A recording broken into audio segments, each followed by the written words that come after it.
Yeah.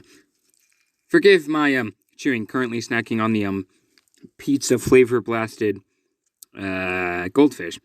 Hello, fellow viewers of the internet. So, you know this video right here that I did with Mars?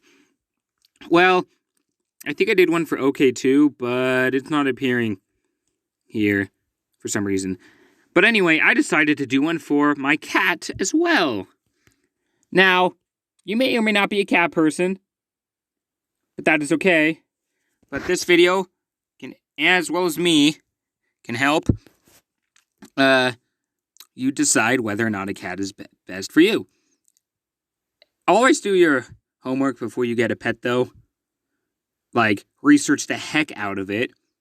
And, yeah, so it will kind of be a reaction to this video, but also this video will also act as like a guide, because that's kind of the whole point of the entire channel.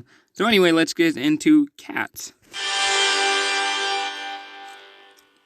Well, hi there. This is a cat. Now, this specifically is a Bengal cat, which is arguably the coolest of all house cats. We will do a full video about them in the near future, but today... I'm not doing a reaction on the Bengal cat because mine is not a Bengal cat, but mine qualifies.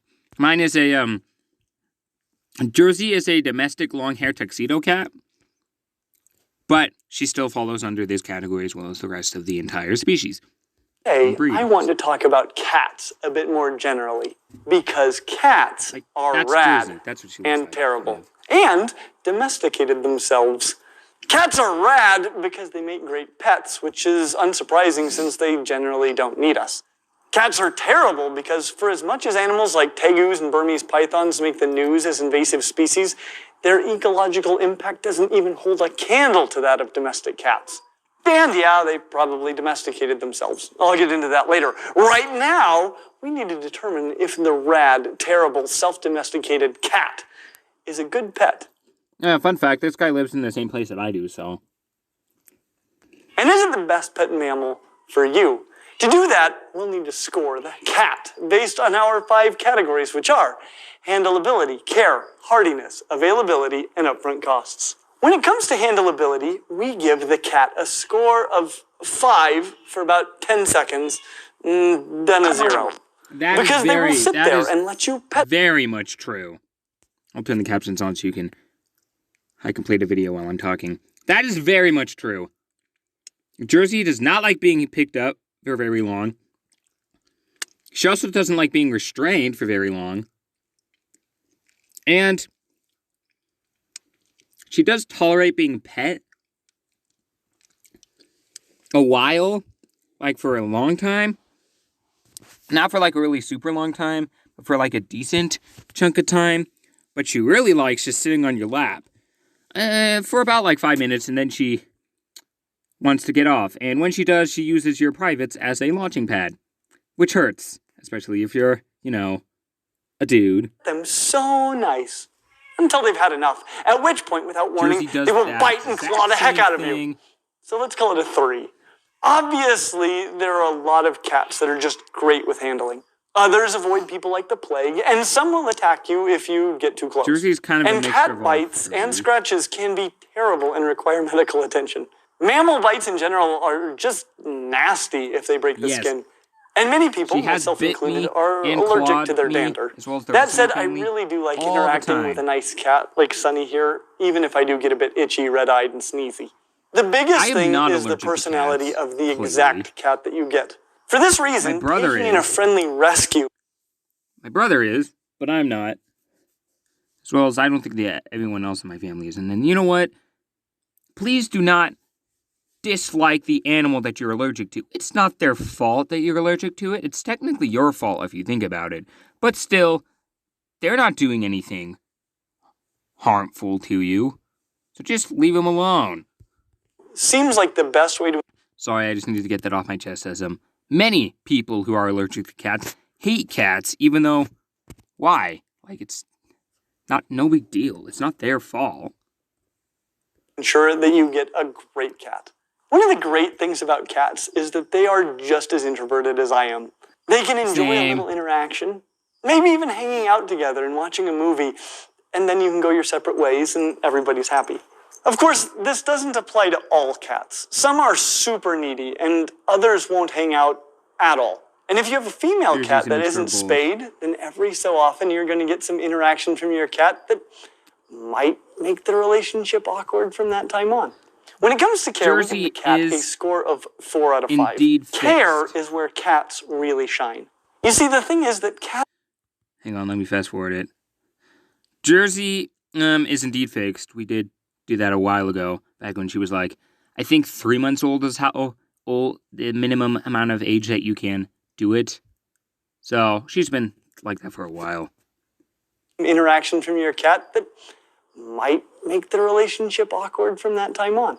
When it comes to care, we give the cat a score of 4 out of 5. Oh my gosh. Is where cats really shine. Yes, that is very much true. In fact, all of our pets at our house are usually pretty fine. Because we went on vacation to Florida, my family did, and we just left them at home, like no big deal. Of course, Mars and OK, I didn't feed them like at all because they can last. Mars can last up to a year, and OK can last up to a month without food, so they were fine. I just needed someone to turn off and on the UVB lights, and the heat lamps just stayed on all the time. In Jersey, we just needed someone to feed and water her. That was like it. Granted, younger cats may need a bit more attention, but an old cat like her literally just sits there and does nothing all day. See, the thing is that cats don't need people. Modern house cats are extremely similar to their wild ancestors. In fact, selective breeding for specific breeds is a fairly recent practice. For the most part, cats, a bit like raccoons, opossums, or pigeons, simply found a lot of benefits to living in close proximity to humans. Makes sense. And fortunately for cats, we didn't mind their presence because they did us some favors in terms of rodent control. People didn't try to contain... rodent control, reptile control, bird control, pretty much any small animal. Domesticate cats. They rather did it to themselves as they became adapted to life around people. They even make sounds that mimic the frequencies used by human infants to solicit food and other things from us. But if you don't give a cat what it wants, in most cases throughout history, it would simply find it elsewhere. They don't need us. But if you want to give me some food and clean up my pooping box, that'd be great. If not, I might go looking for someone that will. And this is simultaneously their best and worst feature. If you keep a cat indoors, then what this means is that if you leave out some food, water, and a pooping box, your cat will do great. Just like I said In fact, it will probably do just fine for as long as the food and water last. But if you don't keep your cat indoors, then what it means is that you have introduced an invasive super predator. Okay, before he talks about it, Jersey, she's both an indoor and an outdoor cat. She always has been. Now that she's getting older, she's been more indoor. But back when she was younger, she was both equally outdoor and indoor, which is, my opinion, the best thing you can do for a cat, because the outdoors gives them, like, a chance to, like, roam around, but also they can retreat inside to be safe from, well, foxes, coyotes, wolves, birds of prey, you know, those type of predators, as well as like cars, feral dogs, other cats. Into your local environment. Cats are largely responsible for driving more than 60 species of mammals, birds, and other reptiles to extinction.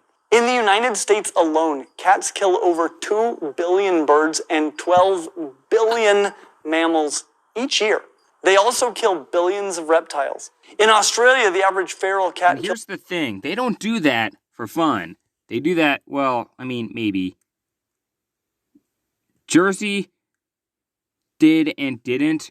Back when she doesn't do it, like, at all now, because 1, she's fat. A tiny little animal could see her from a mile away. 2, they could probably outrun her. Even a bird could probably outrun her now. And 3... Well, not 3. When she was younger, she did that all the time. She'd bring it inside and give it to us like cats usually do. That's their sign of showing affection. And then she would put it in her food bowl and save it for later. which kind of stank. It also kind of sucked taking the bones out of her food. Over 200 reptiles each year. There are likely over 100 million feral cats in the United States, and a similar number of cats in households which become feral cats each time they step outside. Studies of domestic cats with video recording equipment has shown very clearly what they do all day when they leave the house. They kill things. People make a big deal about invasive animals like tegus and Burmese pythons, but when it comes to ecological damage, they aren't even in the same league as domestic cats. They are devastating. But if you keep them indoors, they're delightful and incredibly self-sufficient, unlike almost every other endotherm. And unlike what he just said, if you keep it in an indoor and outdoor cat, it has the problem as both of these. Because, well, kind of makes sense. Food, water, a litter box, some toys, you're done. It isn't rocket surgery to keep an animal that doesn't need you. If you forget food or water, the cat will remind you. If you forget to clean the litter box will remind you. If you ignore the reminder, your guests will remind you. If you no longer have guests and you have a cat, the litter box might be a good place to start looking for a reason. The biggest problems are that most breeds shed, which means there will be fur. Jersey sheds a lot. She is a domestic long hair, which means her hair is very long and she sheds all the time. Like, even in the winter time, she's shedding like crazy. We have hair everywhere, on all of our clothes, everywhere in the house. Doesn't matter how much we vacuum and clean it, it will always stay as a part of us. There's also some stuff like floating in the air. I don't know if you've heard that about cats, but her hair is floating in the air a lot sometimes, which kind of sucks to clean up, as a Garfield comic that I once saw reminded me of. Or all over your house. And they may scratch up your things. So do your best. Jersey only clawed the couch, I think, once or twice before we are just like, no, that's bad, stop it. And then we gave her a scratching post and her perch, which she absolutely adores, and she's had that thing forever. And on her perch, she has like a little scratching post and a little scratching thing on the door. The scratching thing on the door is completely destroyed, but her scratching post, she still uses till this day. And even when she does go outside and sharpen her claws on like our tree, as cats usually do. And that's pretty much it. To keep them mentally stimulated and provide acceptable objects for them to destroy, so they don't take out their destructive needs on things you would rather not see shredded. However, we didn't give her any toys because she isn't that type of cat. She wasn't really playful. She was more like just like, meh, whatever. I'd like to take a moment just to say thank you recently. We have a lot of hardiness. We give the cat a score of 5 out of 5. Indoors, these are amazingly hardy. Again, they just need you to run the can opener and turn on the tap. Outdoors, hardiness goes way down. Coyotes, foxes, birds of prey, dogs, other cats, poison, and cars can all dramatically shorten the life expectancy of your cat. Not to mention that your cat is shortening the life expectancy of basically everything smaller than it is in your general area. When it comes to availability, we give the cat a... Speaking of which,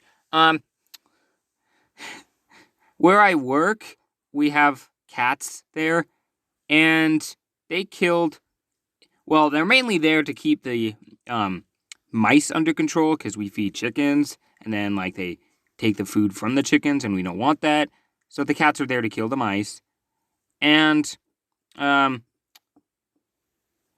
they do a very good job at it. Also, they do with the little songbirds, too, because we also don't like them eating the chicken food.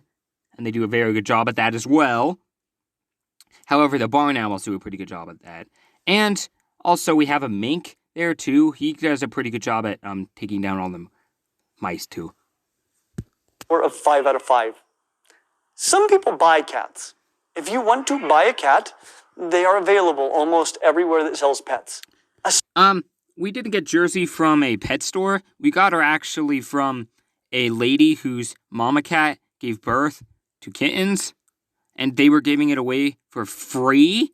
So we essentially just got a free cat. And we went in there, and I remember my dad was telling me that we were thinking about getting something else, and then Jersey actually climbed up his leg. He's like, well, I guess we're getting this one.